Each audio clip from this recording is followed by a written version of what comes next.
Okay, we told you this last year, and it will happen for this year. You know, we did the carpet.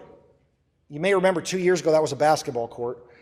And now it's got the carpet, and we never did the stage yet. And so we plan on doing the stage. We plan on painting, and they'll have a little bit of a new look. We may even do the chairs, and the deacons are budgeting for all this. And there's been a team working on design for that. And then, God willing, it's going to be done this year. I'm hoping for the first half of the year. The session is called a congregational meeting for the purpose of holding a vote to elect Luke Schoaf to the office of deacon. When we're counting the ballots, I'm going to have Jim do the financial update first, and then we'll go through church announcements. Yeah, Jim is the chair of the diaconate, and so he's going to do a financial update. Go for it. Okay. It's been a couple of years since we did this, so I put the last 3 years of financial data up there so you can kind of see what the trends have been. I've got the expenses, our actual expenses for the 3 years, what our income has been, which is from tithes and offerings and other miscellaneous sources we have, what the difference has been, and then what our cash reserve balance has been. And you can see things have been pretty flat the last 2 or 3 years. Our expenses have been right in the $800,000 range. 2021 was down a little bit because that was COVID year and we had reduced activities. But you can see our income has been very steady over these years. You have truly been faithful in your giving of what God has blessed you with, and it has met our needs. I'll cover 2024 in a minute, so don't be shocked at that one. But if you look at our balance, we're right in the $500,000 range, and if you read what church financial consultants say, they say a healthy church should have 3 to 6 months operating funds in reserve for emergencies and various things that might come up. So we've been well ahead of that. God has truly blessed our ministry here.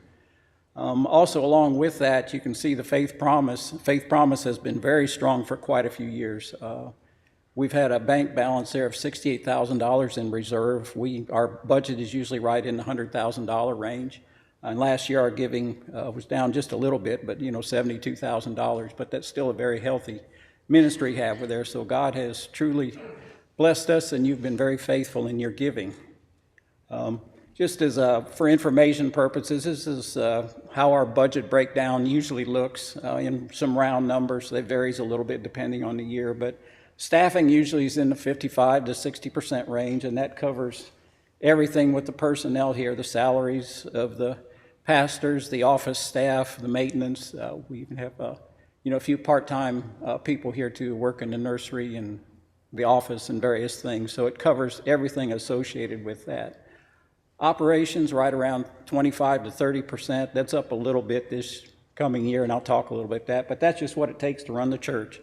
All the utilities, facilities, ground maintenance, office operations, even the technology we have here in the worship service.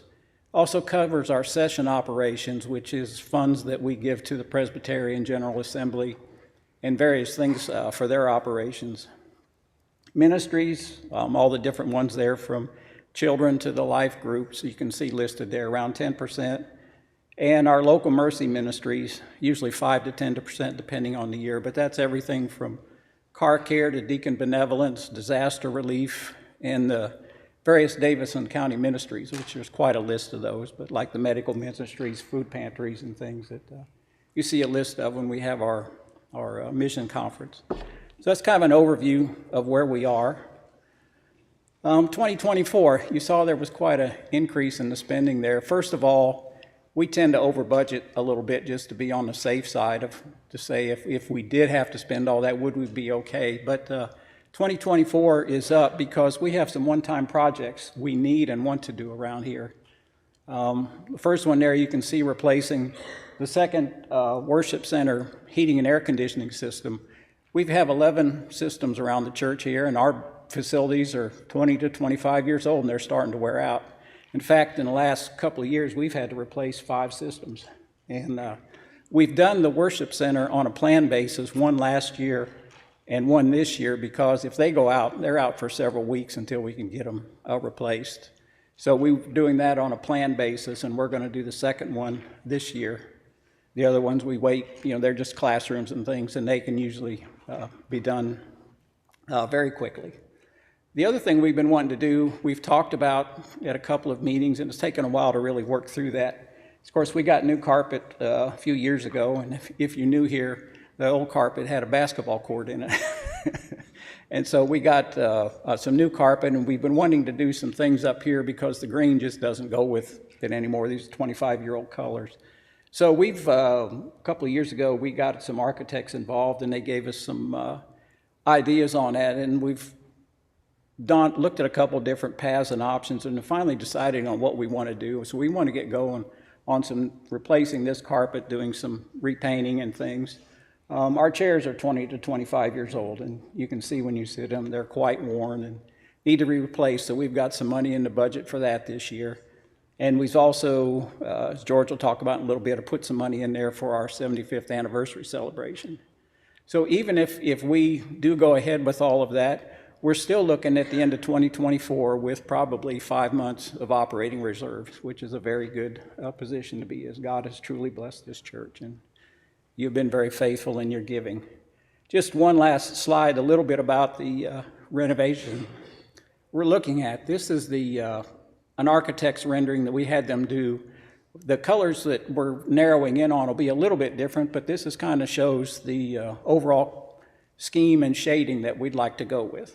And we're working through some final details on that. We have to go through some final approvals, but Lord willing, later this year, preferably after the anniversary celebration, we want to get started on this. May seem some disruptions from here and there for a few weeks as we go through that, but God willing, we want to start that later this year. So it's kind of an update on where we are. We don't have time for questions and answers, but if anybody has anything specific, you can get with me afterwards. Okay. Thank you very much. On this worship renovation, it's not just, the deacons or the elders doing it. There's a couple of ladies from the congregation who have been helping because we men need that. I'm not going to give their names because they may not want their names out right now, but I'll talk to them another time.